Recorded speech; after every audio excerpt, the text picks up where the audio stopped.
At this time, we'll call to order the regular meeting of Finance Personnel Committee. This is May 9th, 2023. Angela, roll please. Alderperson Pere. Here. Gantz. Here. Hundinger. Here. Quigley.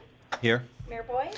I am here, thank you. Item 2, election of the Vice Chair of the Finance Personnel Committee. I will entertain nominations. I'll nominate John Quigley. We have a nomination, John Quigley. Don't need a second. Other nominations? You guys okay over there with this over here? Yep. So we have one nomination. I will then close the nominations, but we do have to vote. So we have nominations for John Quigley for Vice Chair. So you're rooting for me to not be here sometime, obviously. No, actually, I'm not. You realize it involves no pay grade increase or anything. Understood. All right. Yes. That said, all those in favor of John Quigley as Vice Chair say aye. Aye. Aye. Opposed? Motion carries. Thank you. Congratulations, Alderperson Quigley.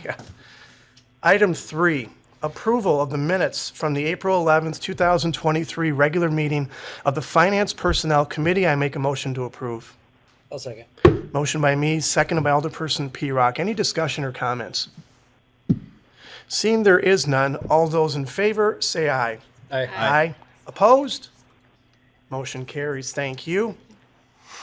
Item 4, public comment upon matters not on the agenda. Comments made during the public comment period shall pertain only to matters under the jurisdiction of the Finance Personnel Committee. Anyone in person or virtually have any public comment upon matters not on the agenda? If so, state your name. For the second time, any public comment upon matters not on the agenda for Finance Personnel? For the third and final time, any public comment upon matters not on the agenda for Finance and Personnel? It appears there is none. I will move to item 5.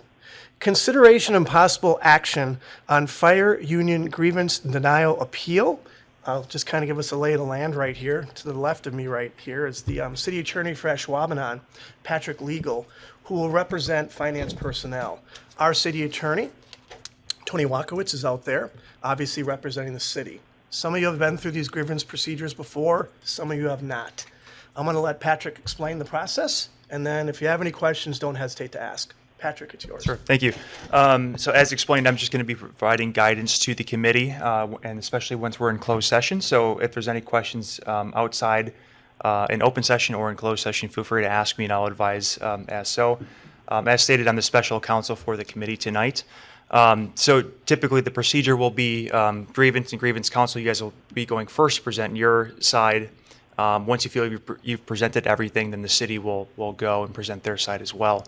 And if you feel like there's a need to any kind of rebuttal or any follow-ups, you can certainly present another side as well after the city goes, and same goes to the city. Again, kind of just everything will go accordingly once both sides have kind of laid everything out and don't have any further questions.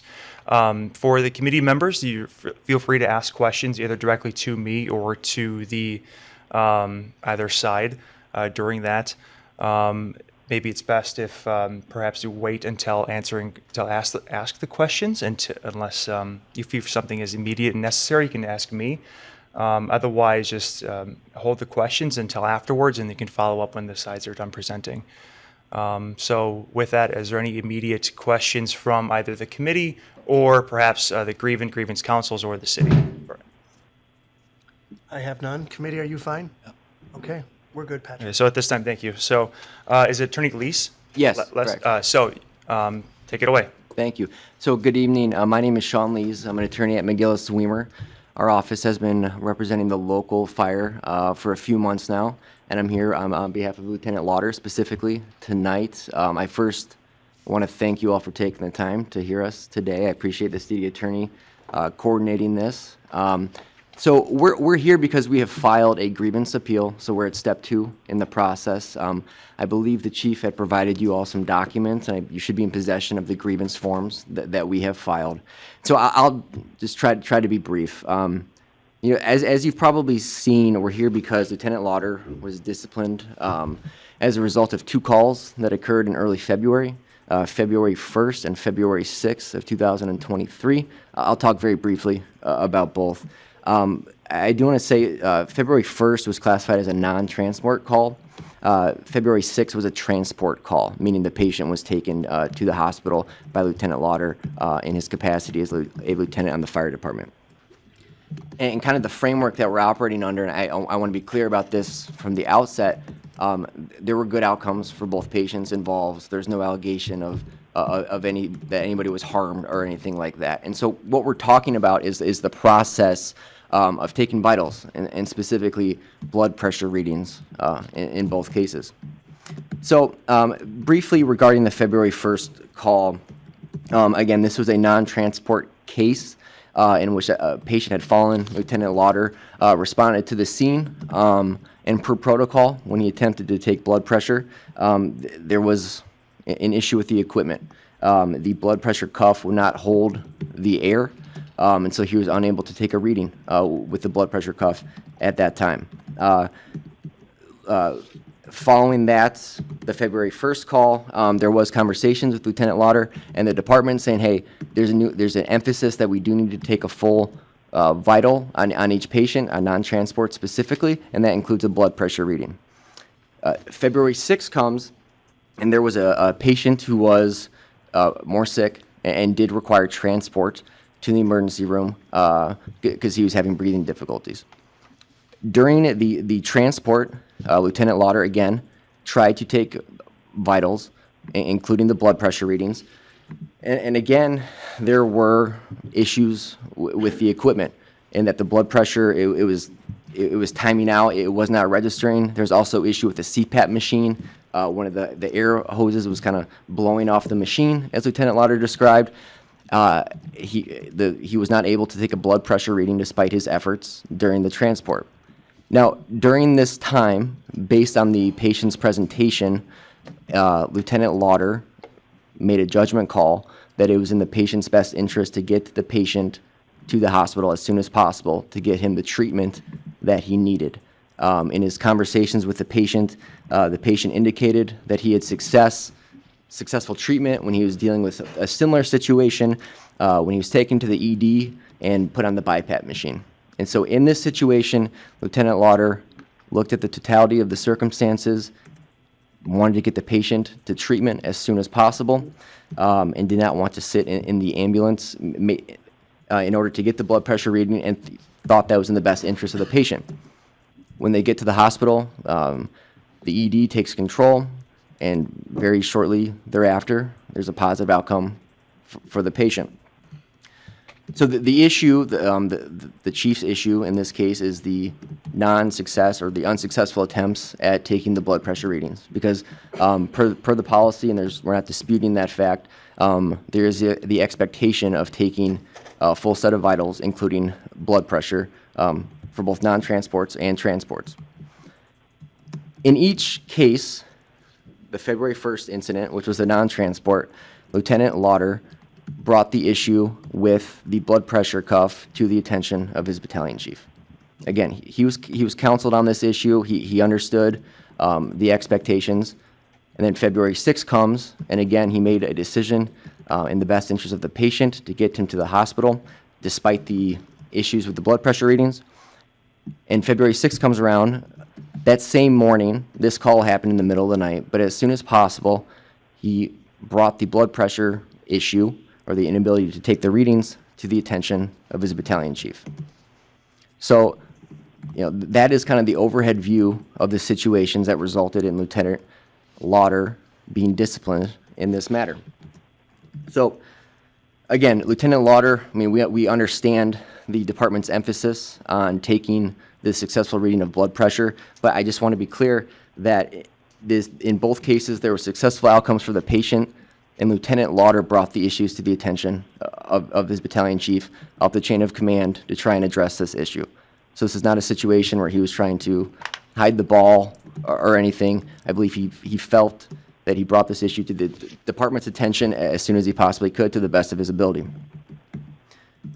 So we have these two situations, and the department initiated an internal investigation, which involves interviews. I came up here for part of that to initiate this disciplinary proceeding that resulted in the letter that I believe you all have a copy of, I believe it's titled a written reprimand, and that's really the genesis of why we're here, and that's what we're appealing today.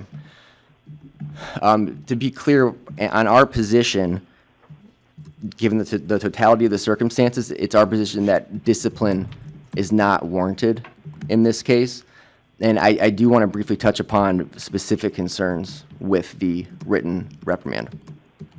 The first is reference to a probationary period, the extension of Lieutenant Lauder's probationary period. It's our position that Lieutenant Lauder is not on probation, so there's no probationary period to extend. The contract does not reference a probationary period for promotions. But regarding promotions, the contract does say the Fire and Police Commission will govern rules for promotions. I requested from the City Attorney's Office any documents pertaining to rules regarding promotions that would presumably reference the probationary period. Those documents don't exist. And moreover, the policy, the city policy referencing probationary periods specifically carves out police and fire who are represented from the probationary period. That's part of the general policy. So it's our position that there is no probationary period, and that was inappropriate to be included in the letter Lieutenant Lauder received. There's also reference to a performance improvement plan that you may have had a chance to review in the letter. Our concerns with the performance improvement plan are essentially that, one, it is a disciplinary measure that, given the totality of the circumstances in which Lieutenant Lauder brought this issue to the attention of the department in both circumstances, is inappropriate.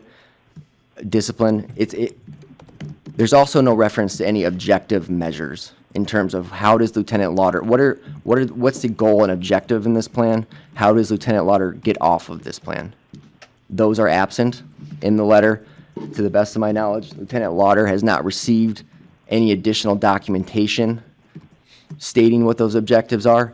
So the letter essentially states, Lieutenant Lauder, if you don't comply with the plan and meet its objectives, you'll be subject to further discipline up to and including termination. Problem being, there are no objective measures in determining how does one get off of that plan. So again, just to keep it brief, and I'll respond if needed, it's our position that this is not a disciplinary situation. I think the reality of the situation is, under circumstances in which Lieutenant Lauder brought this issue to the attention of the department in both instances, I mean, the union is concerned that initiating full-blown disciplinary proceedings in cases like this will put a chilling effect on members of the department, bringing forth issues and make people afraid to bring issues that have come up on runs, because I mean, here we are. Well, we're taking everybody's time up to address this issue when I believe that an appropriate remedy in this situation is to consider each of the instances essentially coaching sessions, which would be non-disciplinary. And so in terms of a remedy, we're respectfully requesting the withdrawal of the disciplinary letter, specifically the portions pertaining to the probationary period and the performance improvement plan. And I'm also happy to answer any questions you may have. Thank you. I think we're okay waiting for the rebuttal. Is that what? Are you done then? I'm sorry, Patrick. No, it's okay. Are you? Oh, yeah, for now. Thank you. Thank you. Okay. What happened prior to this particular instance is we had an internal investigation in the organization where we had some caregivers that omitted taking a blood pressure, and that omission did cause great harm. Those individuals through that investigation were brought up for discipline. That discipline was executed. Lieutenant Lauder was part of those discussions. He was in all those interviews, was well aware that the issue was omitting taking a blood pressure. So when we go through that process and start out on February 1st with the first instance, I don't believe that Lieutenant Lauder brought that up first. That was flagged instantly through our quality assurance that a no transport was signed without a blood pressure. That prompted the battalion chief on duty to circle back with Lieutenant Lauder and ask what happened why is there no blood pressure? We just went through an internal investigation for which you sat through all of those. After we did that, our department embarked on a very robust remediation plan where our medical director basically hosted a 3-hour continuing medical education on the importance of documentation and particularly collecting vital signs in the case where you're not going to transport, which is the highest liability for the city.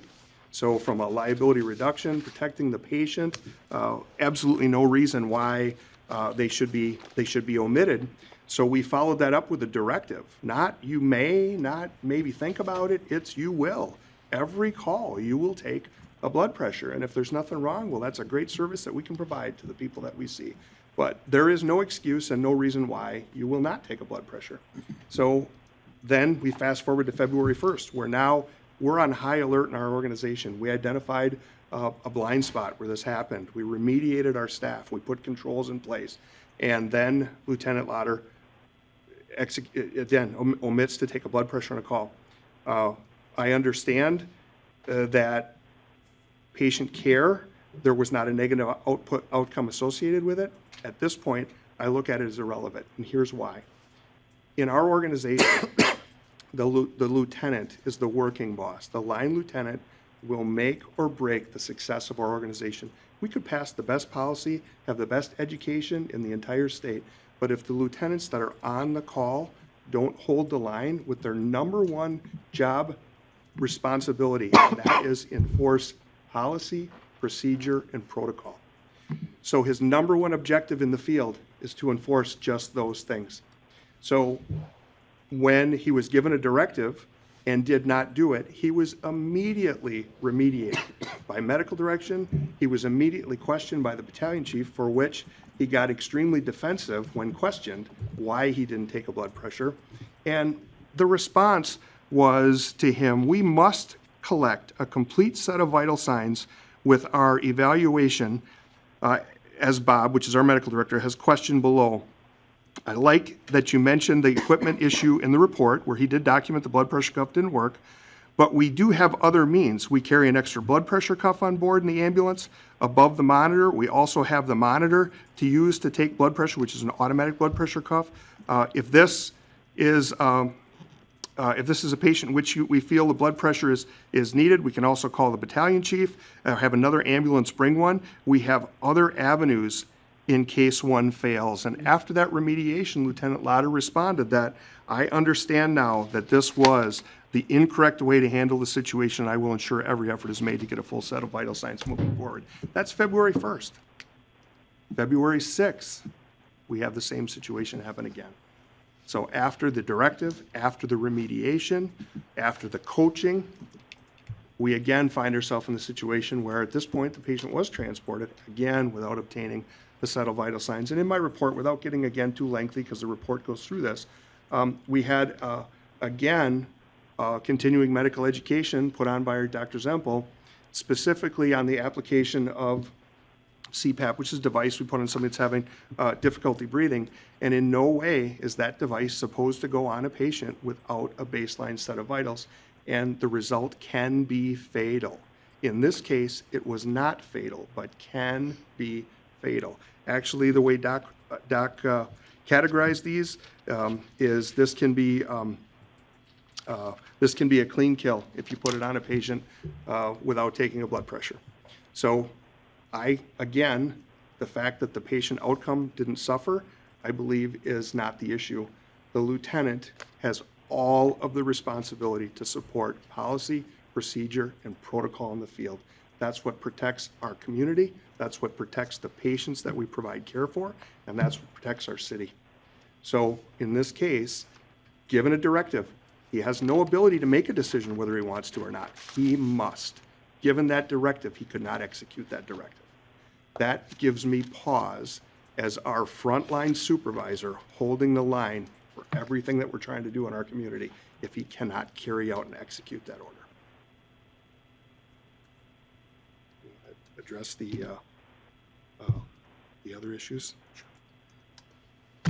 Just to follow up and comment with respect to the union's position with respect to probation, and the performance improvement plan.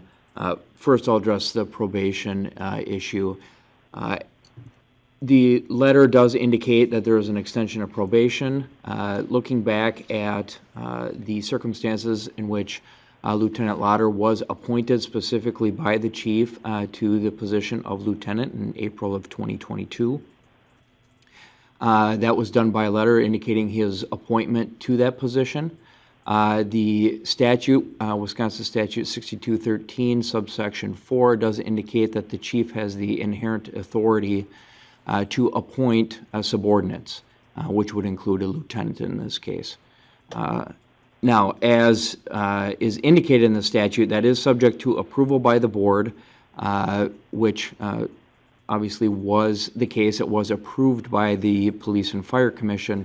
Now, as Attorney Lees indicated, there are no formal rules regarding this, but nevertheless, it was something that was approved by PFC, and this is, again, inherent in the chief's authority to be able to appoint subordinates to this position.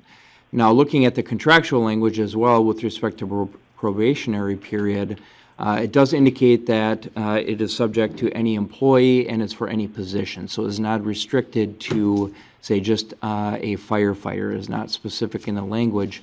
And then looking at the CBA and coupling it with the chief's inherent authority to appoint and promote as his powers that exist in that position, and looking at that as well with the case law, and more specifically Kraus versus the City of Waukesha Police and Fire Commission, 2003 with WI 51, which indicates that there is authority that indicates that the chief has that inherent authority to promote and put promotees on probation.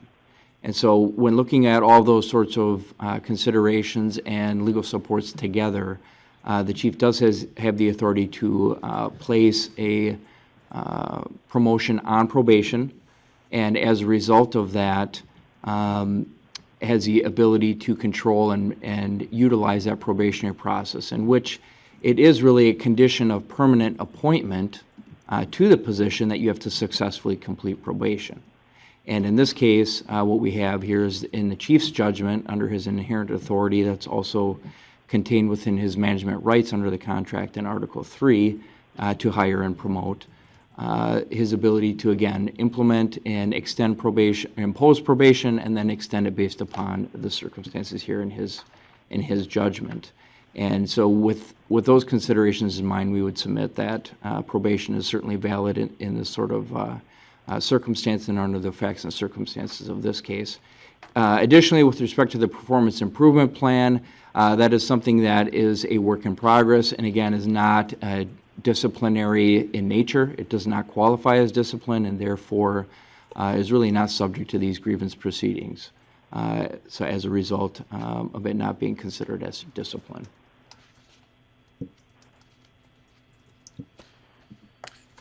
Finished up, City Council? Attorney Lees, do you have anything in rebuttal? Yeah, just briefly. So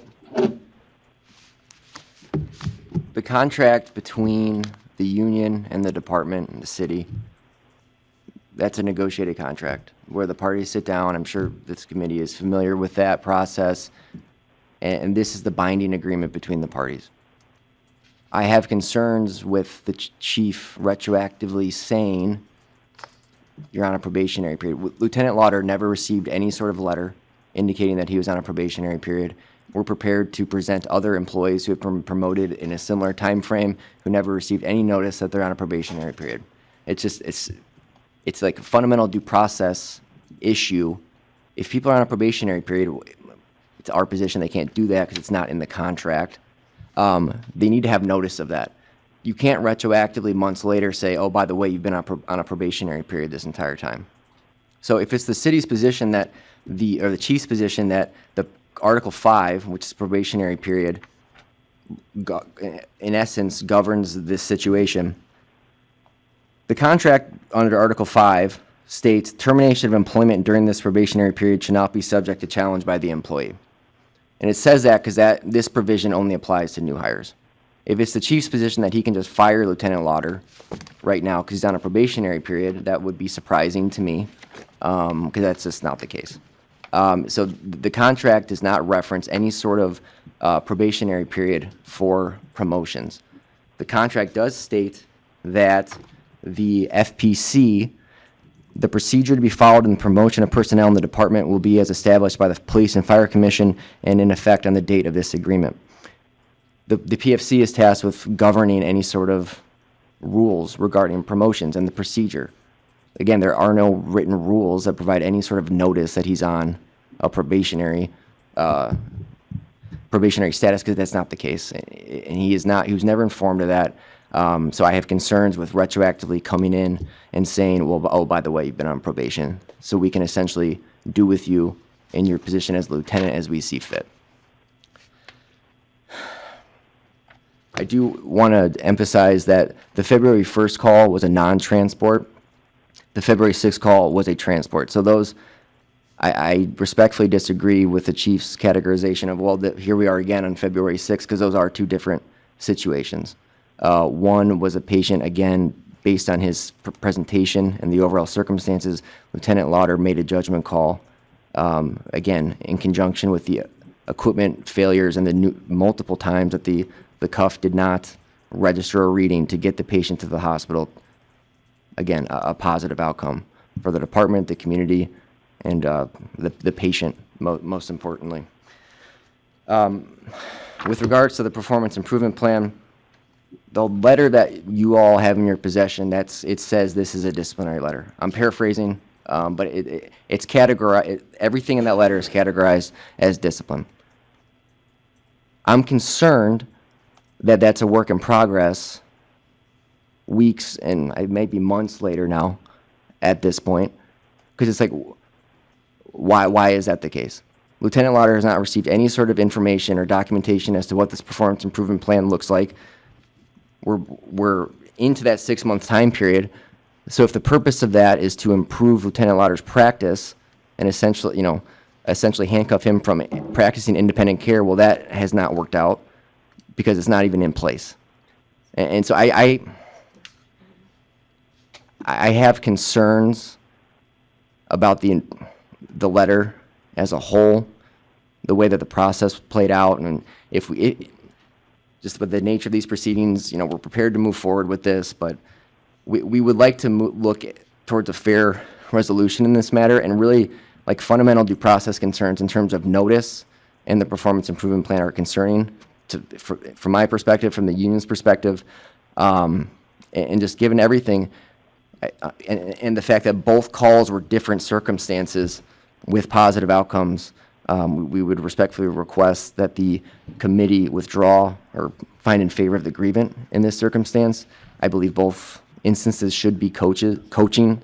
And again, Lieutenant Lauder did in fact bring these issues to the attention of the department as soon as he possibly could. So once again, I appreciate everybody's time tonight. Done, Council. City, in your rebuttal to their rebuttal. With regard to the probationary period for lieutenants, I can tell you after 37 years, I worked from, part-time employee. I've held every position except mechanic. And with every step of that, it was my understanding that I was on a probationary period with every step of that.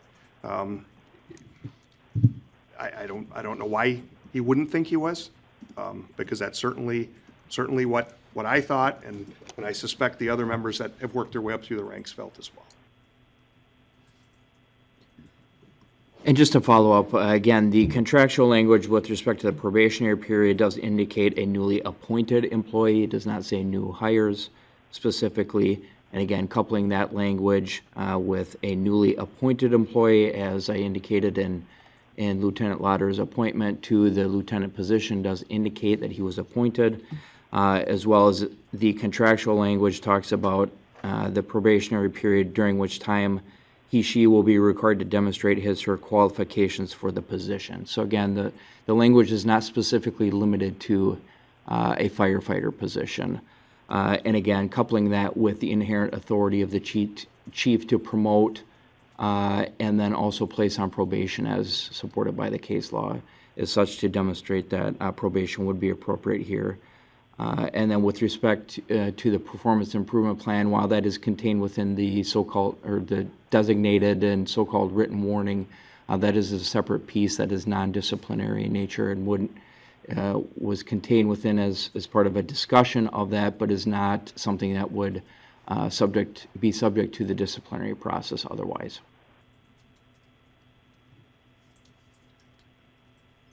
Are there any questions from the committee members? I think I'll lob out one. Obviously, collective bargaining agreements, there's interpretations. This is not the first time I've heard this, not the last, so we'll discuss that, I'm sure, in closed session. So I appreciate the explanations. I do have one question that either Lieutenant Lauder can answer, Attorney Lease, maybe any of you guys. We're talking about the vitals, we're talking about the blood pressure and the cuff and equipment failure. As far as we are aware, I'll probably throw it this way first. Do we have a lot of equipment failure within our department or the equipment we have where we would have at least in 2 instances, the same person? I would say we have redundancy, much like the remediation that occurred with Lieutenant Lauder. We carry an extra blood pressure cuff. We have a monitor with an automatic blood pressure cuff, and you can always call another ambulance or a battalion chief to get more equipment. So with all equipment, we'll always have failure. There's always some degree of failure with equipment.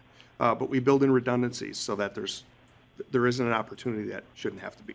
But the understanding is vitals must be taken based on what we're seeing right here and what the doctors knows. We have to have vitals. That has to happen. Absolutely, yeah. Under So any from our circumstance. medical direction, which ultimately signs our license to practice and deliver care, there's no debate on that. It must be done. And that order was issued prior to these calls.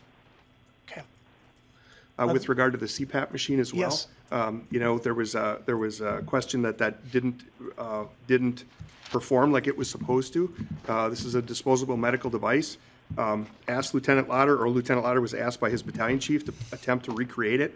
He did not make any effort to attempt to recreate that. We did our own testing with those devices and attempt to recreate it. We have not been able to recreate that failure. So there may have been an issue with that particular one, but we have not been able to recreate that. Okay, thank you. Any other questions? Alderperson Gantz, do you have a question? Go ahead. So that particular equipment that didn't work at that call, did other people have issues with that equipment that you're aware of? So which equipment are you referring to? I mean, The equipment he used on both days?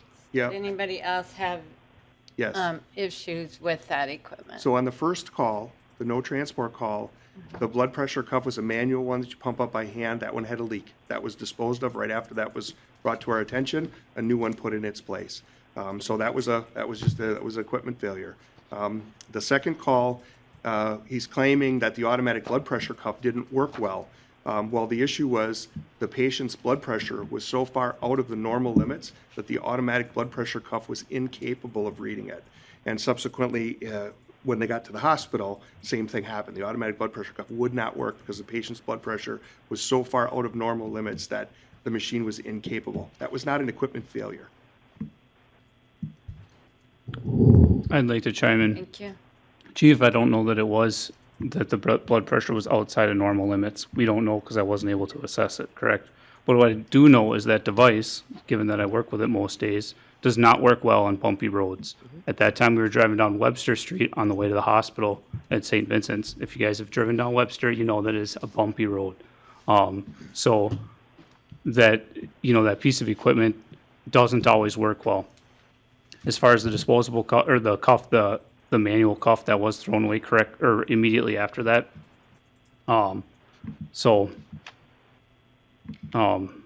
We did address that issue.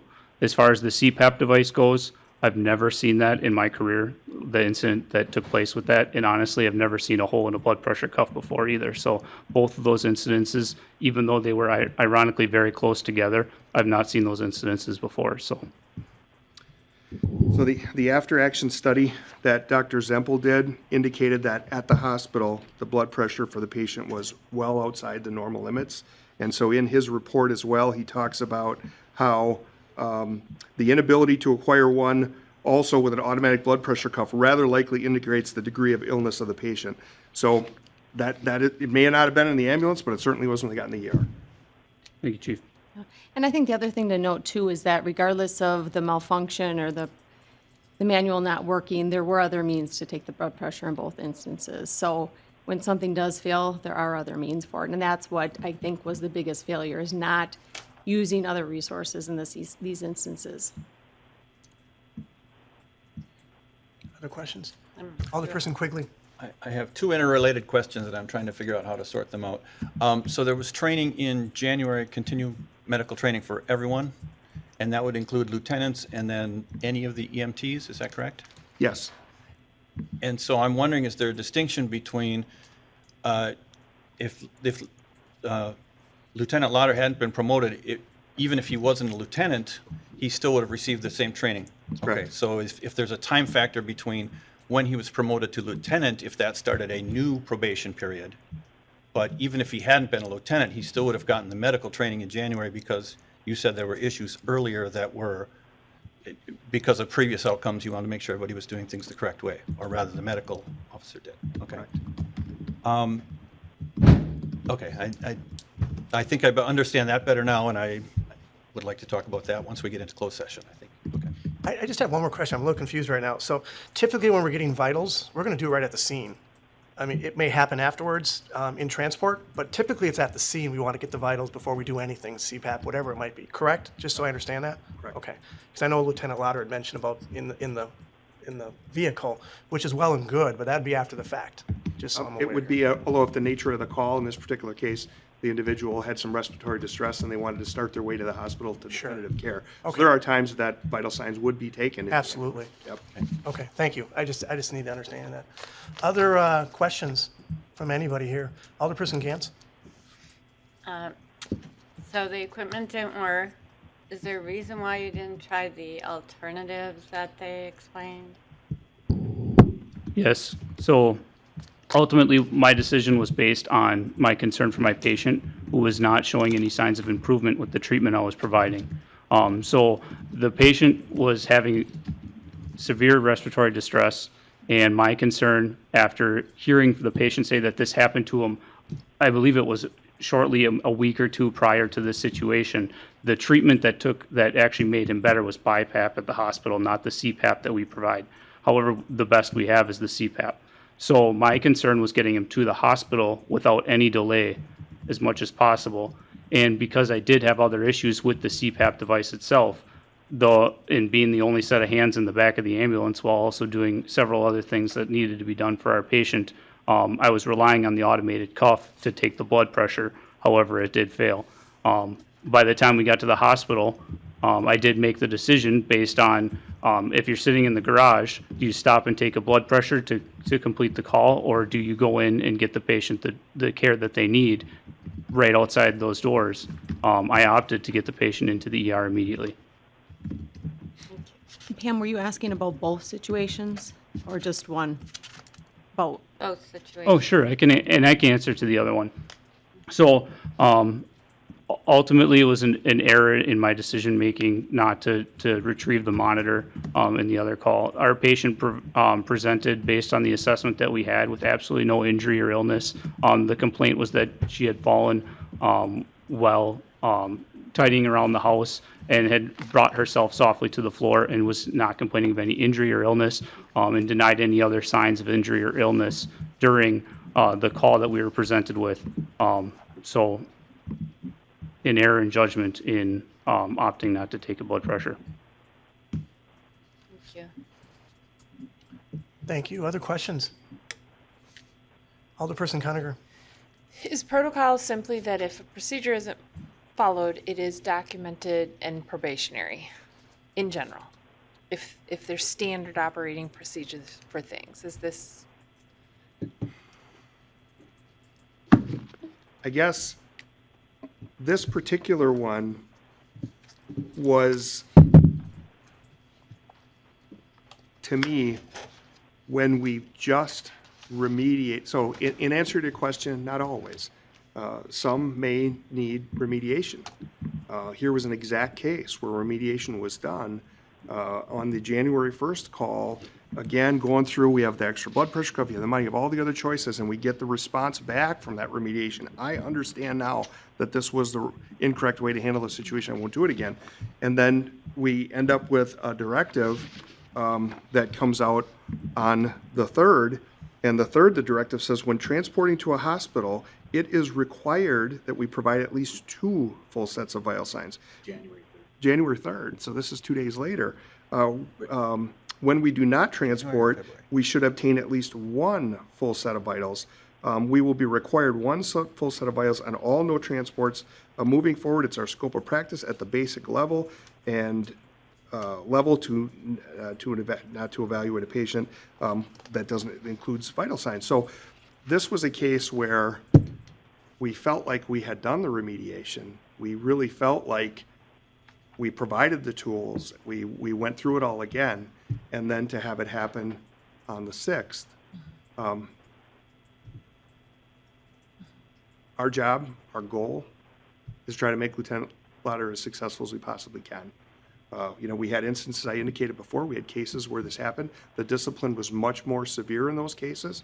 The discipline for Dan is much less. He's basically getting a note. He's going to get a coaching document.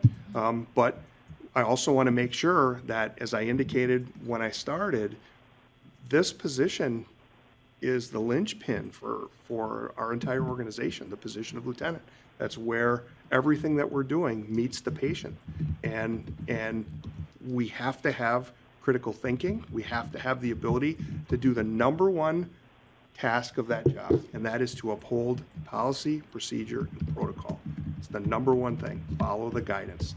And when an individual cannot do that or refuses to, I don't understand. So that makes me concerned about the ability to do that moving forward. So I'd like more time to work with him, to coach him, to teach him, to prevent this from happening again. Ultimately, we want the best in all of our staff. We want that translates to the best for our community. So just one clarification, you had mentioned January, you meant February? No? No, this was January 3rd, the one that I read to you that says, you must. Okay. Can I make one final comment, please? Yes. So the disciplinary letter was dated May 20th, 2023. It's now May 9th, and the performance improvement plan is not written. It has not been implemented. Lieutenant Lauder has not received any sort of feedback on what that plan looks like.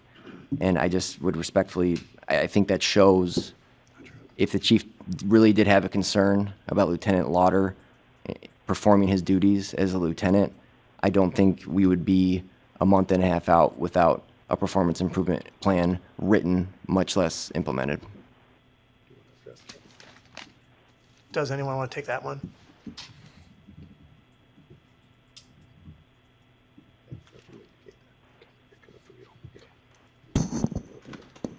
Just a note from the city's perspective that as a result of the grievance that is pending and that is at issue is another reason why the performance improvement plan has not been finalized at this point. Part of this process? Yes. Thank you.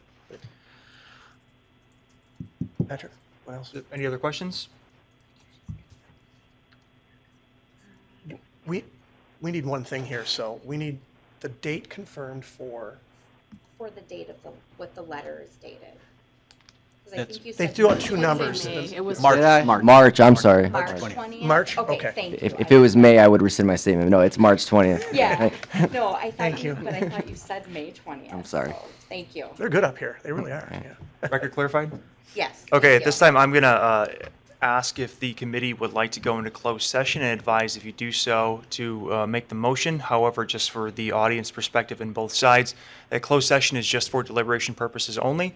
Afterwards, when the committee, if it so chooses to go into closed sessions and then reconvenes in the open, it will just be for stating the motion of the decision that was made. It is not for follow-up questions or explanations. It's just to state what the motion was based on the decision in closed session. So, Mr. Chair, if the board committee wants to take a motion to go into closed sessions, I'll leave it in your discretion. Thank you. And before I make a motion, we get a second, and I read the legalese type stuff. People that are virtual, we're gonna kick you out for a little bit, and then we'll give a little bit of time for them to get back in, because there are a few people out there waiting for the regular meeting. So just be aware that you will go away, but we'll get you back in, and I'll let Jamie know when we're done. So I'll make a motion to go to closed session. I'll second. Motion by me, seconded by Alderperson Gantz. Any questions or comments? Everyone okay with that? That said, roll call vote, please. Alderperson P-Rock, Aye. Gantz, Aye. Hundinger. Aye. Quigley, Aye.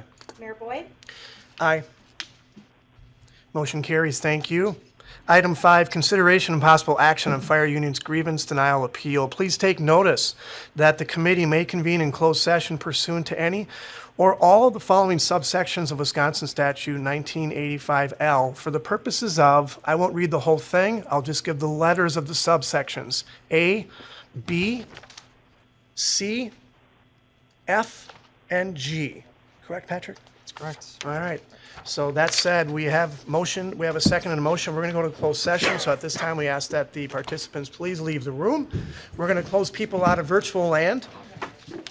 So Jamie, it's just us in here, and we'll wait till you let us know that we are good to deliberate. Roll call vote. He did. And then we'll bring you all back in. Thank you. Yep. Yes. Jamie, we're good to go. I'm not sure if you have to have that person say something again. Did she say something or not? Yeah, it says it's being recorded. They already said it? Okay. All right. First of all, we want to thank Attorney Lease, Lieutenant Lauder, and then all those involved with the presentation. It was quite well done, and we want to compliment all of you on that. These decisions are never easy. We understand that there's another process you can go as well, but based on the evidence and what we had heard and through our deliberations, this is the motion I will make.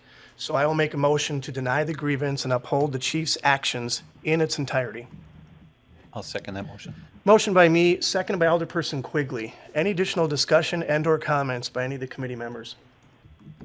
Seeing there is none, we need a roll call. No. Seeing there is none, all those in favor, say aye. Aye. Aye. Opposed? Motion carries. Thank you. Once again, Thank you all for your time. I appreciate it. Thank you. Yeah. Thank you. I want to thank Patrick Legal as well. Eschwalben, well represented. Thank you. Yeah. That's your town. That's your town. That's so exciting. All right, should I wait a little longer to do the rest of this? Yeah, Tony's got to come on, because, oh, no, Tony doesn't use the payroll. No, Tony's up here. Isn't Tony up here? No, not for this. Oh, did he? But nobody knows that. Yeah, he did. Just didn't know any better. All right. That said, I think, got to look at this now, we should be on number 6, correct? Consideration and possible action on the April 2023 police overtime report. I'll make a motion to approve. I'll second. Motion by me, second by Alderperson P-Rock. Any discussion or comments? Seeing there is none, all those in favor, say aye. Aye. Aye. Opposed? Motion carries. Thank you. Item 7, consideration and possible action on the fire department overtime and LifeQuest billing reports for April 2023. I'll make a motion to approve. Second. Motion by Alderperson Gantz, second by Alderperson P-Rock. Any discussion or comments? Seeing there is none, all those in favor, say aye. Aye. Aye. Opposed? Motion carries. Thank you. Item 8, recommendation and possible action to decrease number of hours for lifeguard certification, recertification cost reimbursement. I'll make a motion to approve. I'll second. Motion by me, seconded by Alderperson Gantz. Any discussion regarding this item on the agenda? It appears there is none. That said, all those in favor, say aye. Aye. Aye. Opposed? Motion carries. Thank you. Item 9, consideration and possible action on purchase of indoor drone for public safety enhancement. I'll move to approve. I'll second. Motion by Alderperson Quigley, seconded by Alderperson P-Rock. Any discussion or comments? I was able to witness one of the new drones we had. Very, very impressive. So this would be another great addition to the arsenal that they have. That said, all those in favor, say aye. Aye. Aye. Opposed?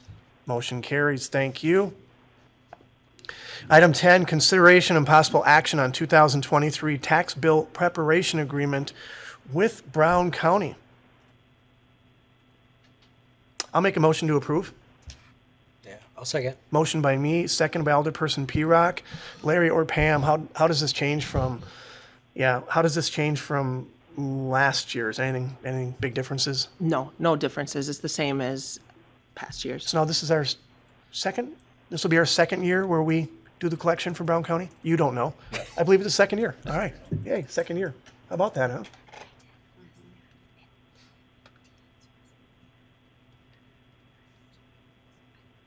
One previous, should have been a roll call. You don't think so? Okay. This has to go to council. Yeah. Okay. All right. That said, any other, do we have a motion in a second? Yes. Okay. That said, any additional comments or discussion? Seeing there is none, all those in favor say aye. Aye. Aye. Opposed? Motion carries. Thank you. Sorry, Pam, that's not fair to put you on the spot when you literally just started, so. Tell you how long Green Bay's been doing it, but not, I'm sorry. You just make stuff up or something. Item 11, review and possible action on City of De Pere investments and cash detail report for March of 2023. Do you have something for this? We do have a memo and a couple attachments that were unfortunately missed from the original packet, so hopefully you received the email this morning with those attachments. Quick summary, we're doing fine. We're good. Very good. Oh, thank you. Questions and/or comments? It'd be the same, looks like, setup as we saw with Joe, so it's all in there. Anyone have any questions or comments? It was actually a fairly decent market month, so that was the case. The interest keeps skyrocketing. It's doing well for us, yeah. Well, then keep it up. Yeah. Good job. I'll make a motion to place the investment and cash detail report on file. Second? Motion by me, seconded by Alderperson P-Rock. Any additional discussion and/or comments? Seeing there is none, all those in favor, say aye. Aye. Aye. Opposed? Motion carries. Thank you. Item 12. Consideration and possible action on funding for environmental testing for Nelson Pavilion. I will make a motion to approve, and you might have some questions. I'll second. Motion by me, seconded by Alderperson Gantz. Any questions or comments? This obviously has something to do with when we kicked the item from council off to a future date, so this is what we need so we can go out and do the testing. Everyone okay with that? Okay, Let's test. very good. That said, all those in favor say aye. Aye. Aye. Opposed? Motion carries. Thank you. Item 12, consideration and possible action on funding the City Hall front desk remodel. I'll move to approve. I'll second. Motion by Alderperson Quigley, seconded by Alderperson Gantz. Any discussion and/or comments? This is, by the way, very exciting for the front entryway, which you all come in. That said, A 3D rendering. you wanted a 3D rendering versus the lovely A hologram? thing we have right here? Yeah, why is there no 3D rendering? Tom, we're fine. We're actually fine. It's going to be cool, though. I'm still gonna eye. And Tom promises that as well. It's going to be pretty impressive. Want to try? All right, that said, looking forward to that. All those in favor, say aye. Aye. Aye. Opposed? Motion carries. Thank you.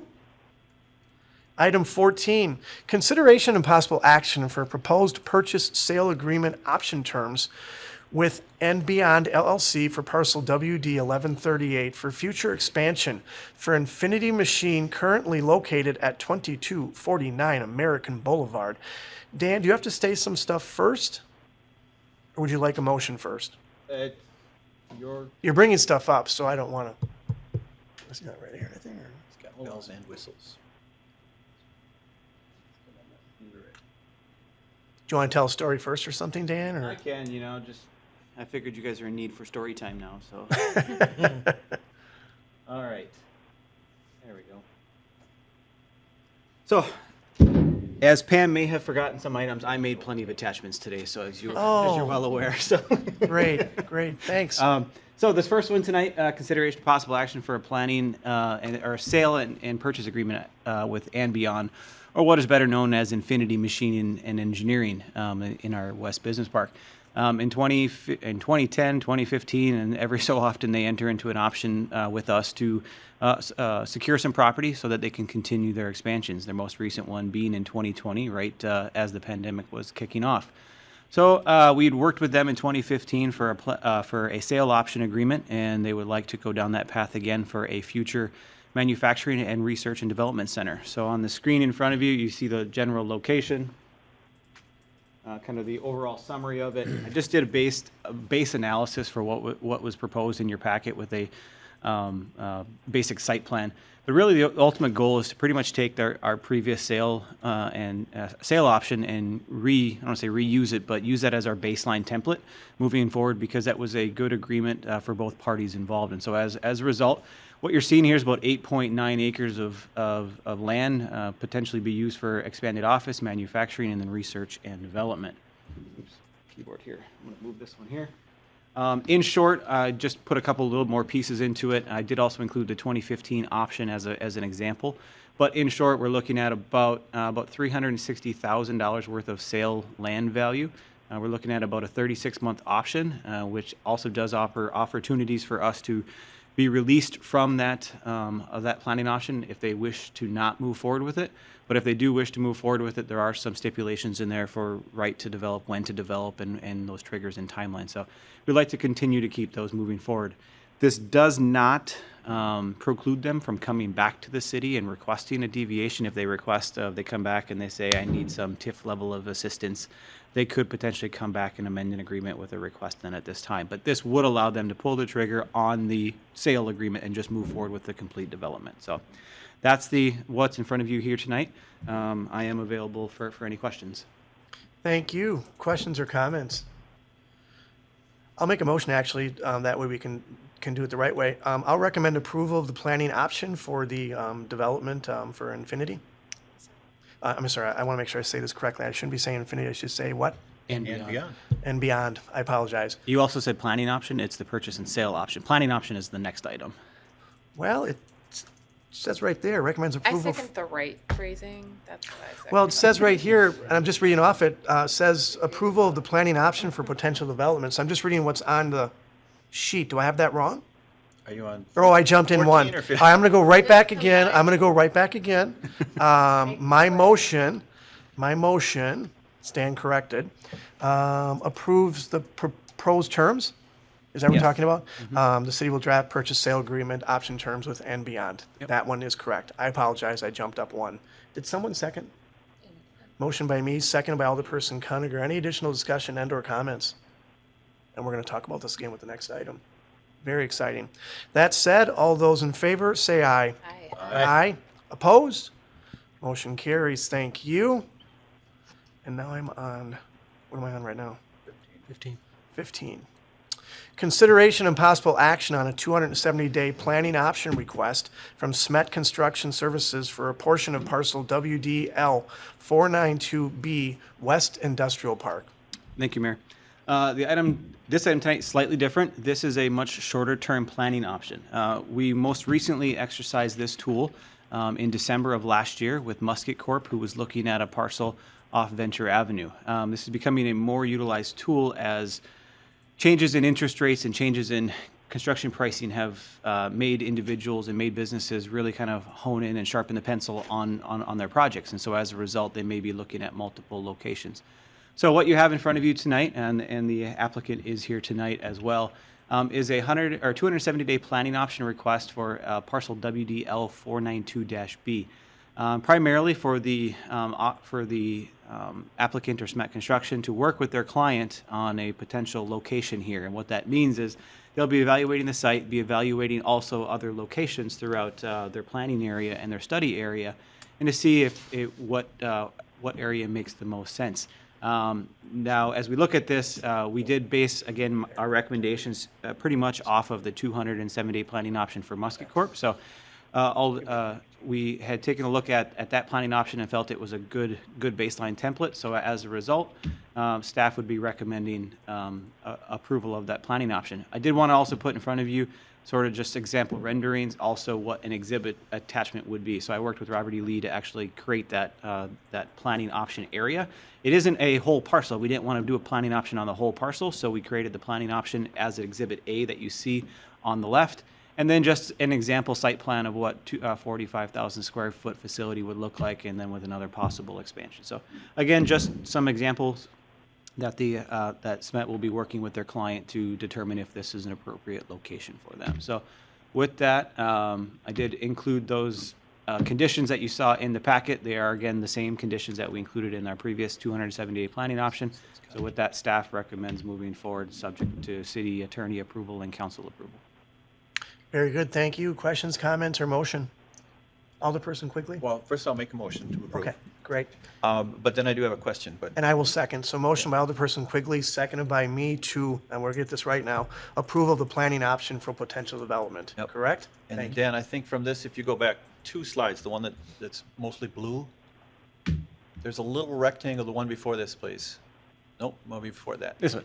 Yeah, like there's, near the bottom, there's a little rectangle that's cut out of that. What is that? Yeah, that we're working around. That's WPS's distribution facility for their high-pressure gas line. So that's a parcel already. So Okay. that already exists. So then would this? We're only looking at this piece right here. Right here. Okay, So what you don't have in front of you is literally this week we've signed a CSM that actually splits this parcel into 2 pieces, which is this finger that you see right here, the stormwater finger. We are looking at this area roughly right about here. okay. Thanks for clarifying. Sorry about that. Thank you. Other questions or comments? Seeing there is none, all those in favor, say aye. Aye. Aye. Opposed? Motion carries. Thank you. Item 16, consideration, see ya. Consideration and possible action on utilization of Housing Affordability Funds, Deeper Roots Housing Stock Improvement Program. We have you here a lot now, don't we? Yeah, you're stuck with me for a while now. Well, I'm not sure stuck is the right way to put it, but. Yeah. So you saw in the memo, the memo was actually attributed to the next 4, or these next 4 items, all the affordability purchases. But I did keep them as separate items because you have the ability to either say yes, no, or move the total dollar amounts that we're recommending around. So that's the reason why they are separate action items. So I will go through them individually on the agenda, but the memo does, please reference that memo for each one of these items. So in January, we came to you with the proposed, I guess you'd say, menu of options of housing affordability programs. We went at that point, we went through the ARPA discussions, and then we came back to some other communities are doing for best practices, and that's what sort of a hybrid is in front of you tonight. So the first one here is the Deeper Roots Housing Stock Improvement Program. Again, what this is intended to do is be a housing stock improvement program for those individuals meeting certain criteria. The biggest key components, again, you see a lot of the information, but the big key components to talk about tonight are individuals that would be eligible for the $20,000 grant program, or loan program, I should say, zero interest loan program, which would be a 10-year loan program for no payments for 5 years, and then 5 years after that, starting payments. Those all terms can be changed through the discussion here tonight, but that's what's being proposed. I would say it's actually more generous than most communities have taken these housing stock improvement programs, but our target is to hit those neighborhoods that are of the older housing stock that need continued care in order for them to maintain their structures. And so the 2 biggest components to this are the 2 requirements are, as drafted, program is limited to those making 100% of the county median income based off of their family size. And so that is put forth every year by WIDA with an H. They publish that every year. And so that I did put the most recent ones on the screen in front of you so you can see what type of families would be eligible based off of their household size. And the other aspect of it is we don't want to make this program, because it has to be for use for affordability purposes, eligible to everybody. So at that point, we've also drafted as proposed here, 100 homes that would be eligible would be those that are 120% of the median assessed value.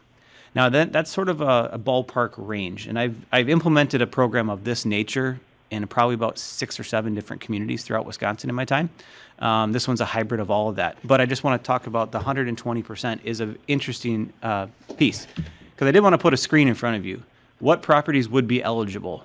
There's a lot of purple on that screen, which would be the properties eligible.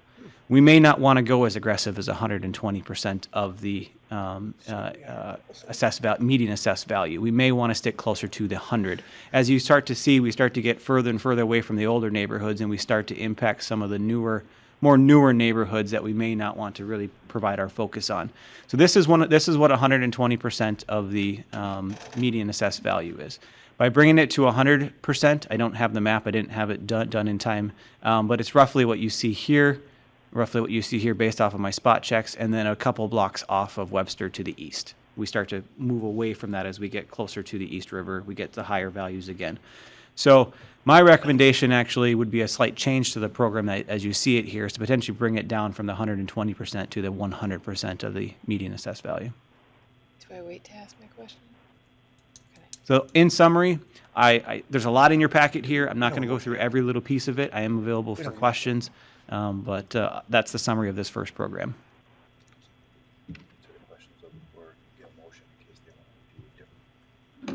So you have any questions that you want to ask? Go ahead, Alderperson Coninger.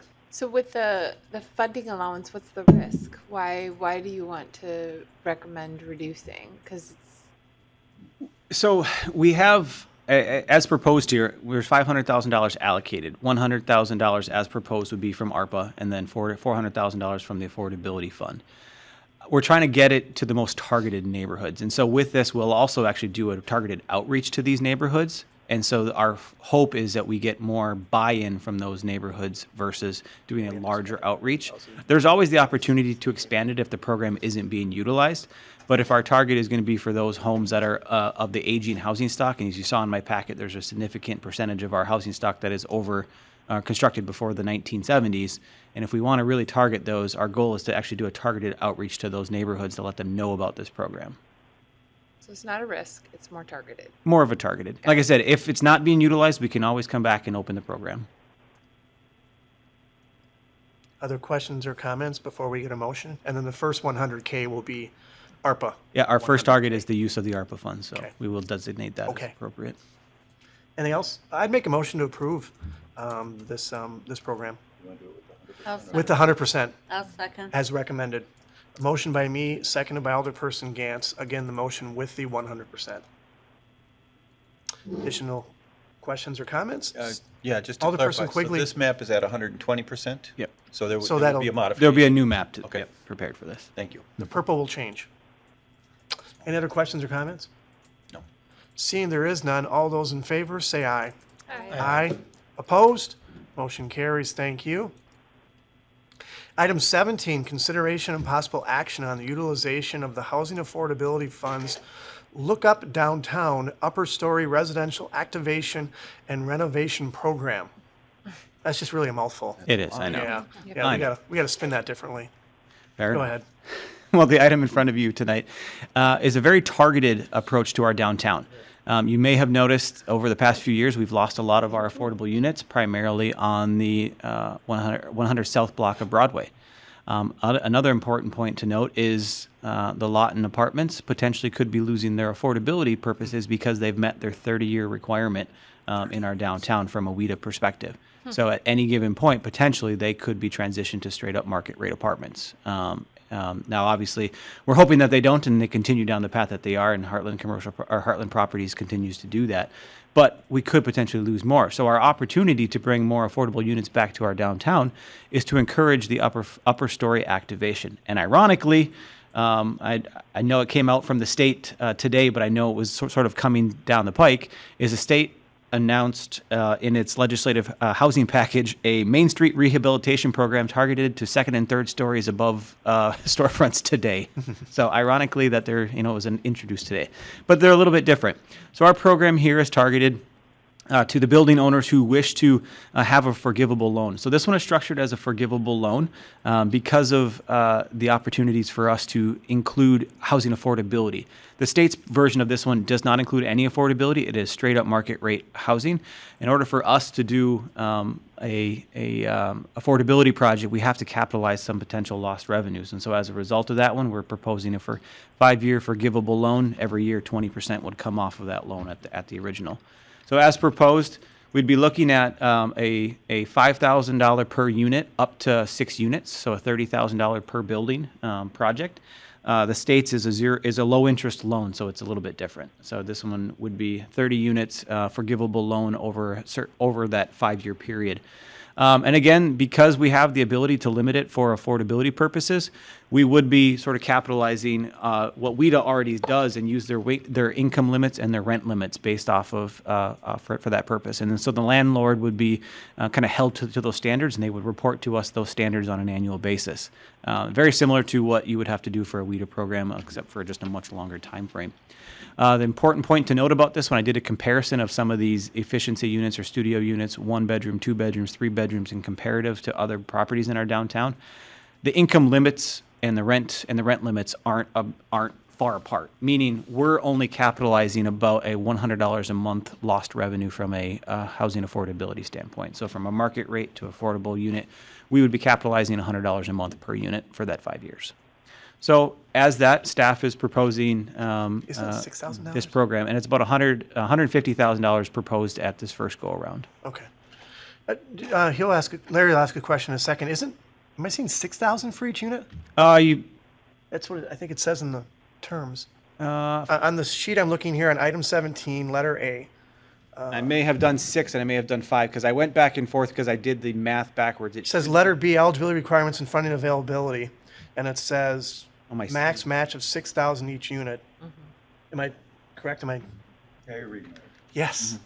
I do read this stuff, by the way, Dan. All of it. Maximum match. So we're going for 6 or 5? Well, it's the... You have 6 for each unit and then 30,000 per building. There you go. I have 5,000 on my page 87 of the packet, so I apologize if there's an inconsistency amongst those.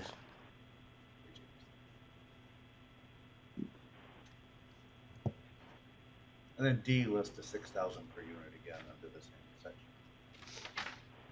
What page are you on? We don't have 2. We don't have pages, do we? 2 of item A. There should be another page. Page 2 of 4 under. Yeah, page 2. All right, I'll go all the way there. Hold on.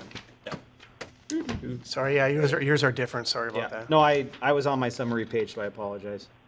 Yep, that would be, I had it as 5,000 per unit because that would get, or trying to do the math backwards now, 5,000.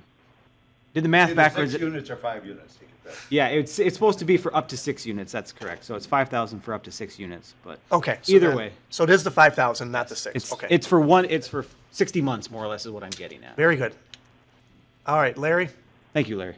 Oh, No, I did that. He didn't do that, Larry. I agreed with him though. I had a question on when you're identifying these items and you're talking about reporting and different things, how do we manage that with the staffing we have? So this is also an interesting question because I have the same question related to our affordability project on 10th Street because we have a 5-year reporting period as well. The state is preparing some base information that will be used for our project on 10th Street, which we will then pretty much be managing or copying over to a project like this nature, in which it's up to them. They will submit us, they'll get a spreadsheet, they'll submit it to us, and then we'll be observing their required printouts. They have to provide us with a certain spreadsheet provided by the state, and then we'll be tracking and comparing that compared to what their rent rates are. So we have, the state will be preparing one for the 525 North 10th Street. We're going to be copying that for our utilization in this program as well. So is it your intent It'll then be- your current staff would be the ones that are monitoring it and managing This that? guy.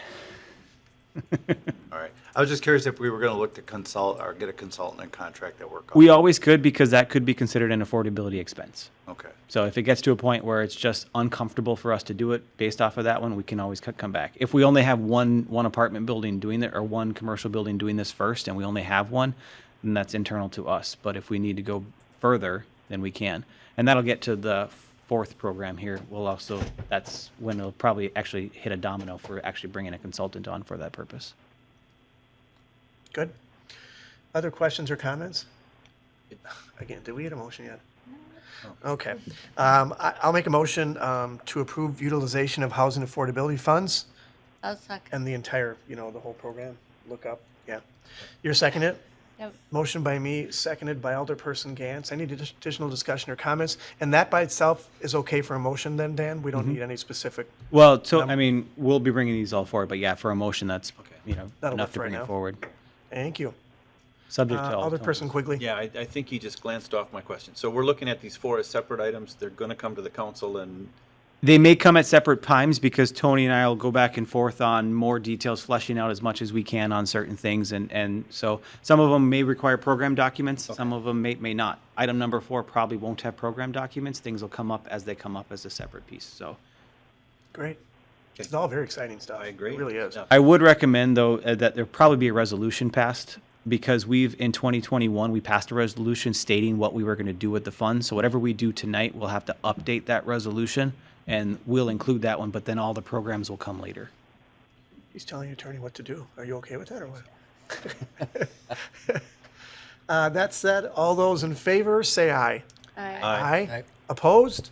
Motion carries. Thank you. Item 18, consideration and possible action on the utilization of the Housing Affordability Funds Habitat for Humanity Rock the Block program. I'm not alone on this one.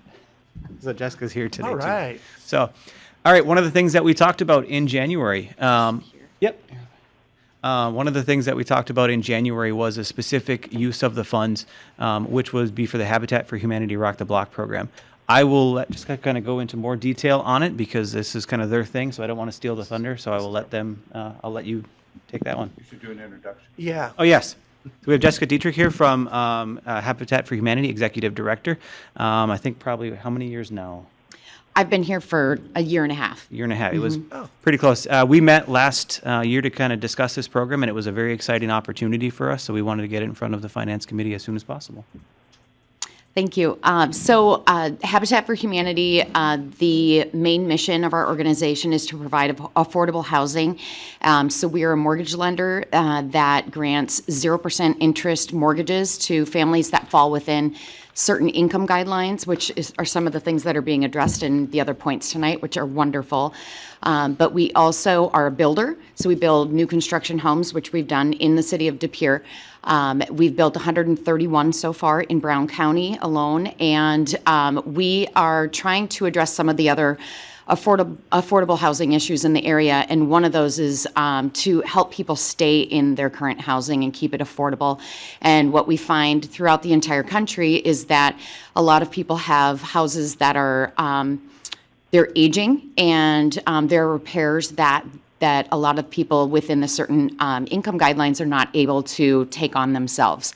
So Rock the Block was created in an effort for Habitat for Humanities and municipalities to partner to be able to go into certain neighborhoods that are agreed upon between the two and make exterior improvements to a lot of the homes and the neighborhood. It could be up to 30 projects. And there is typically about a year of planning. Habitat for Humanity hires a staff member, and we do all the administrative work. We do all of the scope work, which would be figuring out exactly how much it would cost, what repairs would need to be made. This could be a leaky roof. Somebody may need one of the larger projects would be a new roof. It could be new windows. It could be painting the outside of a home. It could be a crumbling front porch that needs to be repoured and taken care of. So it could be concrete work. It could be ripping bushes out. So many different things. But what it does is it really improves the exterior of all of these homes in an entire neighborhood. So it really refaces it, which is great for communities. What we're proposing is that Habitat for Humanity in Brown County start this program and launch it in the city of De Pere with a neighborhood that the city believes could really use this help. So we would ask that you determine where that is, and we'll work with you. We would ask the alderpersons to go with us, knock on doors, talk to these homeowners, and get everybody on board. And really what ends up happening is, say we end up picking in 2024 the first Rock the Block. It's really a week-long event, and we get volunteer groups together. So it could be city employees, we get neighborhoods, churches, companies from the De Pere area, and they are assigned to different homes and work on those projects for a period of a few days. And at the end of that, we have a big celebration, and we get to go through and see all the work that happened on, again, up to 30 homes in that neighborhood. So it's a drastic improvement in a very short period of time, but we're really excited, and we think the community's ready for it. That's great. That's fantastic. I was at one of your house builds on the west side by Montessori last year. Jenna Smith's house. Yeah, that was a full build, right? Yes, that was a home. So I believe that piece of land was gifted to us from the city of De Pere. That was a home that was demolished. That might have been condemned. That was before my time. I came in while we were building that home. But that's a lot of what we typically do, is going to neighborhoods that really could use a new house built in it. And they fit really well within the neighborhood too. So it worked out really great, and she's doing really well. And she's a vet and a single mom, and it's incredible person. It's a really good fit. Yeah, Yeah. it's great. Questions or comments? So again, backing up, what's the total amount? So we're proposing a total of 400,000 from the city of De Pere, of which 100,000 would be from the ARPA funds, 50 for each side of the river, and then 150,000. He's not on. I I don't think you're on. Sorry about that. I didn't mean to hit that one. I will Rolodex that back here a little bit. A total of 400,000 from the city of De Pere, of which it's broken down as in 50,000 from ARPA for both sides of the river, and then 150,000 from the affordability funds, and then the hope to go out to recruit businesses to help match those. And the point behind of not doing the full 400,000 is we'd like to do projects on both sides of the river, and 800,000 of our affordability funds would really kind of take a big swing at our entire affordability pool. So as a result, we're proposing to more or less be a 50% match to corporate matches to go out there and be a part of a great project like this. This is very, very exciting. We're not picking the locations right now. We're just agreeing with that. Very exciting. Questions or comments? I would make a motion to approve the Habitat for Humanity Rock the Block program and the funding that has been described. I'll second. Motion by me, second, and boy, that was close. I won't have hurt feelings. Alderperson Conacher. Any additional discussions and/or comments? Seeing there is none, all those in favor say aye. Aye. Aye. Opposed? Motion carries. Thank you. Thank you very much. Thanks for coming in. Thank you, Janice. Next item, item 19. Is this Dan again too? Consideration and possible, I didn't say that. Consideration and possible action on the utilization of the Housing Affordability Funds to reserve the remaining Housing Affordability Funds for one, a residential lot purchase program to grant residential lots to non-for-profits to infill within newly planned neighborhoods, and two, include capitalizing funding for affordable housing units in multifamily TIF developments. Long enough title? It's a tough t-shirt. That will not fit. Go ahead. Thank you, Mayor. So this one here is kind of a overall summary program to use the remaining portion of funds in a more flexible manner. And this is where it may not come to as a formal program to the council, but actually as a reserve fund in which each individual project would come before the finance committee and the council for approval. So in this case here, I'm proposing two basic things of what we've seen from best practices throughout the country. One of which is a lot purchase program. And we typically see the Habitat for Humanities, the NeighborWorks, the other people doing those programs, they end up purchasing lots that have been torn down, and therefore all of our affordability homes are pretty much targeted to our older neighborhoods. We started to see some communities start to say, hey, we need to include affordability into other neighborhoods. And really, when it comes to the Habitat for Humanities and the others, is the lot purchase price, they just can't overcome that. They can build a home, they can do all those things, but when a lot purchase price is just out of their range, it's very hard to put them into a newer neighborhood and increasing affordability in those newer neighborhoods. So as a result, we could potentially do a couple different things, which is just use the affordability funds to purchase lots and then to selectively purchase one or two lots in a new subdivision and then sell them at a reduced rate back to a group so that they can incorporate affordability into a new neighborhood. Those projects would still have to meet all the same private covenants or whatever else has to be done for that subdivision, so they must be held to the same standard as everybody else. It's just who the individual lot purchase owner is, and that's the only difference. And Habitat and others do a great job of housing education. So that's one program. There is also the opportunity to flex our residential infrastructure policy of when the developer benefits from us building the infrastructure and having it at a reduced rate. We could potentially then work in the opportunity to purchase lots again in that price. So there's other opportunities, but this is really just meant to be a funding source, funding pool for as things arise. And the second portion of this one, is the program to capitalize funding for affordable housing in multifamily projects. And the reason why this is important is, as a community, the way that the low-income housing tax credit program is structured is, I believe, sort of on its inverse to what it should be. We don't qualify for a housing tax credit developer to come in and build a project here.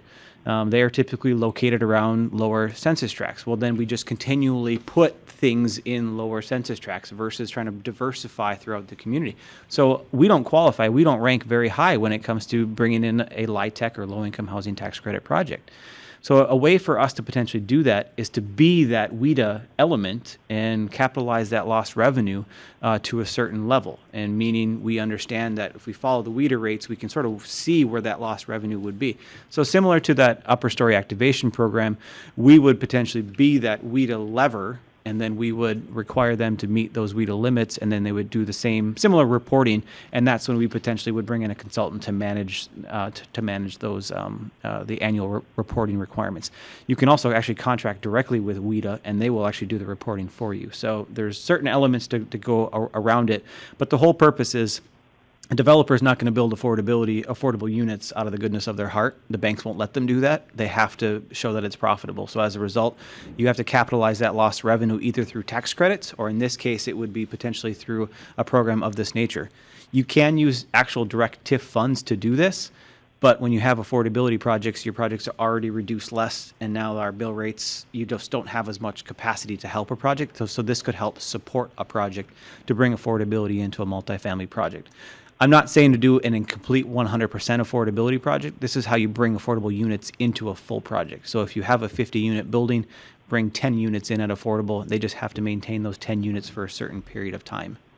So that's what this is being proposed to do. All right. Again, another great program and great idea. This is stuff we're looking for, so very impressive. Questions or comments or motion? I'll make a motion to approve. I'll second. Motion by Alderperson Gantz, second by Alderperson Quigley. Larry, do you have something? Sure. So are we going to be predetermining who we would be working with on lots to build a home before we purchase the lot?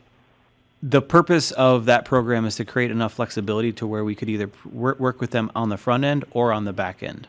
Because the only concern I have is that obviously with covenants and different things, we could purchase a lot somewhere that they can't afford to build the house on because of the size or the fixtures or whatever it is, that's there.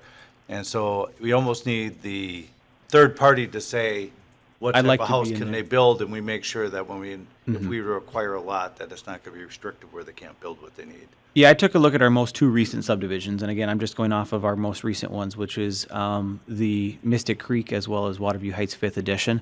Based off of what they're doing now, a stone requirement of 20% on the front facade is really kind of the big key factor of it. And the majority of homes are able to meet that one, including the values and versions of a habitat project or other projects. Now, if they go 100%, then we're definitely going to be in a much different situation. So it all depends on what those individual requirements are for that Like subdivision. a 2,500 minimum square footage or something like that. First floors, yeah, the most recent ones were 1,600 square feet first floors. If you do a second floor, it must be a certain square footage and all these things. So yeah, those are all private covenants that are put on by the developer.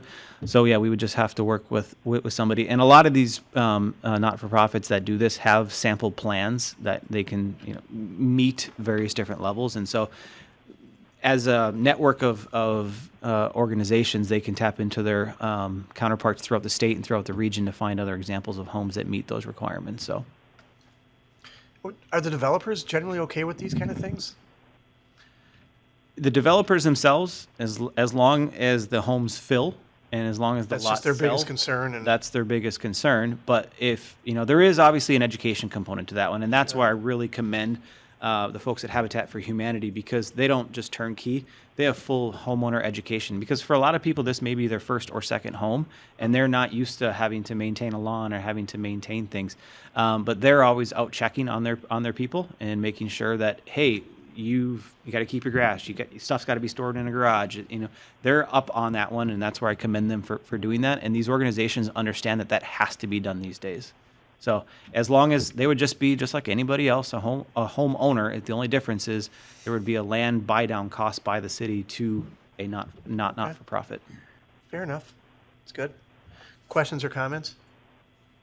I do believe we have a motion in a second. Anything else to add? Seeing there is none, all those in favor, say aye. Aye. Aye.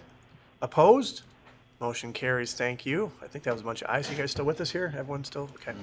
Item 20, consideration and possible action to issue a request for proposals, RFP, to hire a consultant to prepare a locally funded revolving loan program with the former CDBG Revolving Loan Fund, RLF.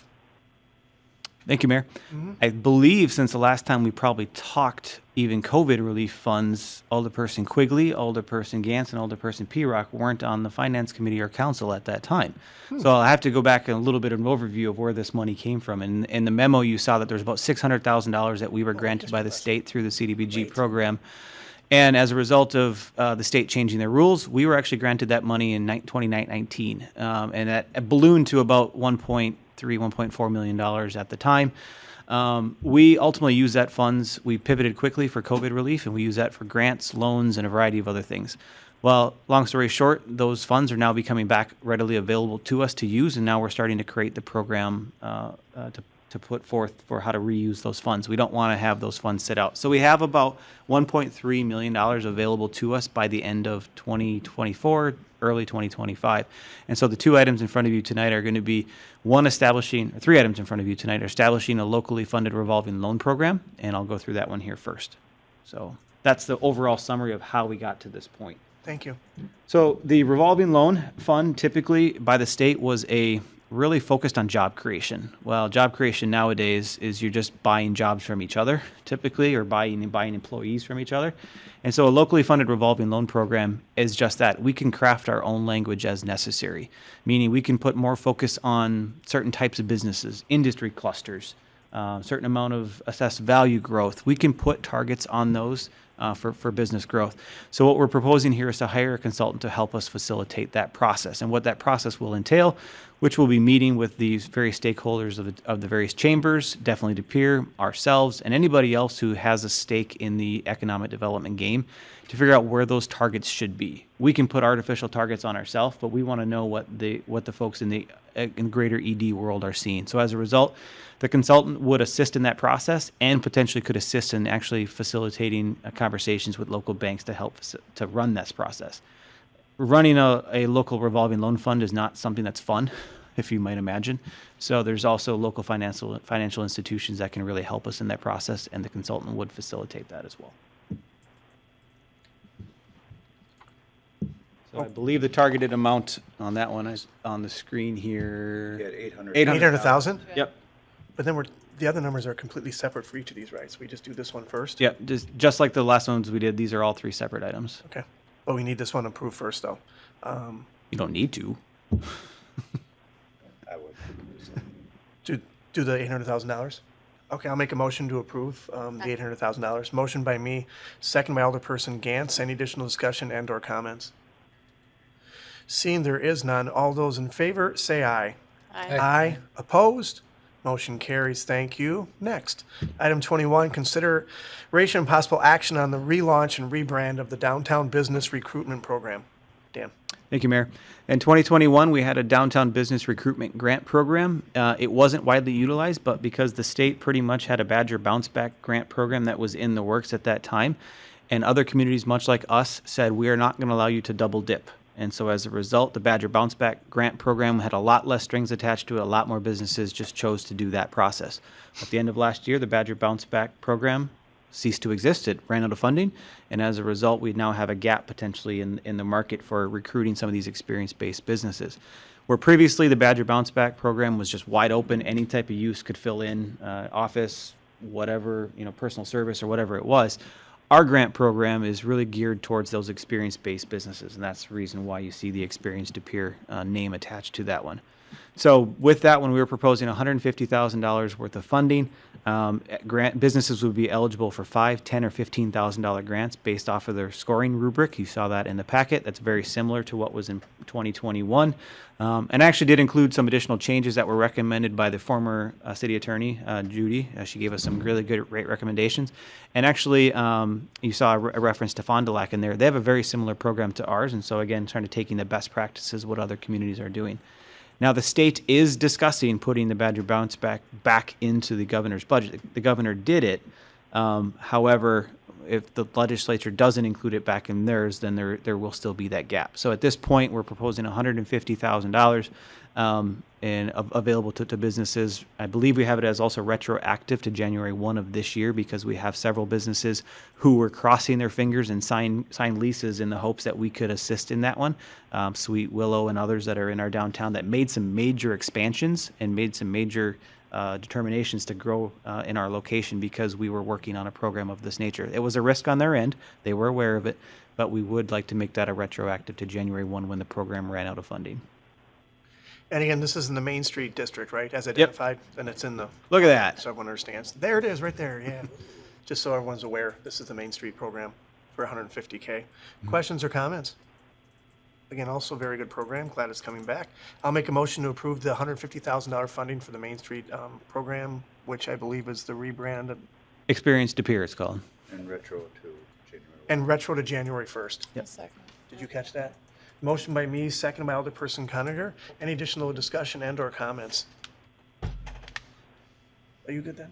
Seeing there is none, all those in favor, say aye. Aye. Opposed? Motion carries. Thank you.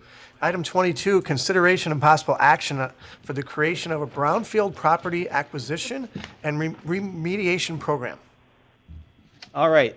This is another one of those, I guess you'd say, the remaining funding pool to remain available for us to utilize.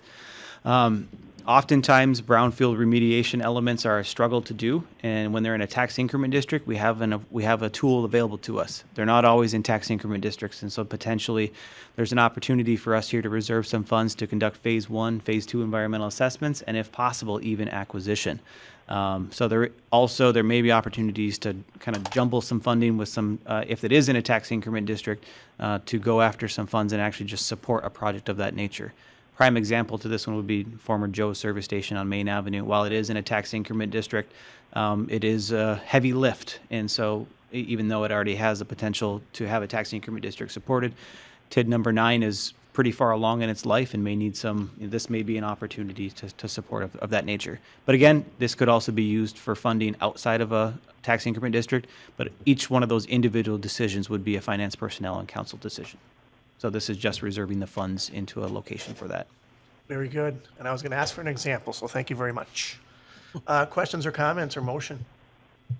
I'll make a motion to approve the funding for the Brownfield Property Acquisition and Remediation Program at $410,000. Motion by me, second by Alderperson Gantz. Additional discussion and or comments. Alderperson Quigley. I just want to say thank you to Mr. Lindstrom. This is an amazing body of work, and I appreciate all these. I mean, there's a variety of things that you're doing here. And it's sort of all just come to a head at the same time, so I apologize it's all together, but it was a great opportunity to kind of look at the programs all together and say this is what we have to kind of move forward. Plus, if any of the news outlets pick it up, it's a pretty good news article, so there you go. Yeah, this is great. This is great. Yeah, this is fantastic. Yeah. This is why you run. Good job. Other questions or comments? Seeing there is none, all those in favor, say aye. Aye. Aye. Opposed? Motion carries. Thank you. Is it 22 am I now or what? 23? No, 23. Yeah, I'm reading this. I'm really trying to keep up here, honestly I am. Item 23, consideration and possible action to reconfigure and relocate a temporary berm on parcel WD-L492-B, Dan. My last one. Well, it is the last one. So this one is the consideration of possible action to reconfigure and relocate a temporary berm on parcel WD-L492-B. We talked about this parcel earlier tonight. A little bit of a history behind this one. We constructed American Boulevard in front of Georgia Pacific last year. We also did stormwater pond expansion, and we placed a temporary berm on this parcel to be used in the future for Southern Bridge potential fill. Well, since that time, Development Services, the mayor, elected officials have all been receiving letters from property owners requesting that berm be permanent. They were notified that it was going to be temporary, but have made a very vociferous request to make that a permanent berm. We've also sort of been informed that because of the Brown County landfill, the new landfill that's being constructed and expanded continually, Brown County may not need the use of fill because they have their own. So there may be opportunities for us to keep this berm on site, reconfigure it, expand more of it to keep inside the transitional yard buffers that are required between business uses and residential uses, and then kind of be a happy of both worlds of providing positive use of the excess soil there, as well as providing a buffer to those property owners. So again, just kind of my summary that I just gave on in more of a word format here, but overall you can see where the berm is configured right now. So you see on the site, on the northern site, on the northern side, which you see over here is about 8 feet. As you get further over, it's about 10 to 11 feet. And then it has a big plateau shelf. So this is a very big soil stockpile. So our proposal would be to modify that berm, level it out to be about 8 feet across the whole height, and then use the rest of that soil as much as we can to that north side so that we're buffering the multifamily that's over there. So we're trying to keep and treat everybody the same. It also then opens up the rest of this development site so that we don't have a gigantic plateau of stockpile soil when we could have potential development on that site, meaning somebody could put a parking lot, a building, or something else as part of their development on that site. So on the screen you see in front of you, this is the existing berm. Roughly, that's the area proposed, and again, it's not designed, so don't hold me to a 100% design here. But roughly, when you take a look at how a berm would be configured to be about 8 feet in height, and its width at a 3-to-1 scale, or 3-to-1 rise to run, the area in red potentially could be relocated to the northern side. So again, this is roughly what you're seeing here. Would be a relocation of what we see here, potentially relocating it there as much as possible, covering as much of the space as possible. As I mentioned in my memo, transitional yards are required. A 3-to-1 ratio of rise to run at an 8-foot height, or at a 6-foot height, keeps us within the 50-foot transition yard buffer. An 8-to-1 gets us just outside of it, but is still within a relatively safe area. We also did add transitional yard requirements in our most recent zoning code update, so this fits right in line with that, with those changes that were made by the council last month for the zoning code. So, proposing to work with the engineering division to prepare a plan for relocating this one, and then work later this year after the farmer finishes his harvest to relocate the berm and seed the berm as appropriate after harvest. Thank you. I'll take this one right away. I'll make a motion to approve the Development Services Department to work with Engineering Division to prepare a berm modification at all. Did you hear the rest? Okay. It's in the packet. In the packet. Second. Motion by me, second by Alderperson P-Rock. Yes, I think this is a good thing, and hopefully it'll be beneficial and help all parties involved. Any other additional comments? Seeing there is none, all those in favor, say aye. Aye. Aye. Opposed? Motion carries. Thank you. Yes, I did check to see if someone was out there to make comments. There was nobody. So. Okay. All right. We had future agenda items? Item 24. Future agenda items. Anyone have anything? I can't see how. I'll make a motion to adjourn. Second. Motion by me, second by Alderperson P-Rock. All those in favor of adjournment say aye. Aye. Aye. Opposed? Motion carries. Thank you. Officially adjourned.